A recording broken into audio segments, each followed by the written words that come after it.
ক্ষমতায় আসছে ইসলাম বাদ দিয়ে মুসলমানের ধর্মনীতি বাদ দিয়ে কেউ আসতে পারবে না।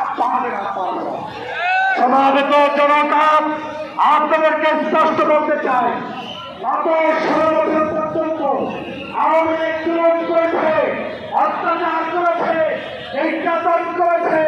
সেই নির্যাতন সহ্য করে যারা মাঝপথে রাজপথে আন্দোলন করেছে, তার মধ্যেই চন্দ্রায় ইসলামী আন্দোলন ছিল কি ছিল না? যদি থেকে থাকেন, সমাবেত জনতাকে উচ্চারণ দিয়ে বলতে হবে, আগামীর বাংলাদেশ কি ইসলামের বাংলাদেশ চান?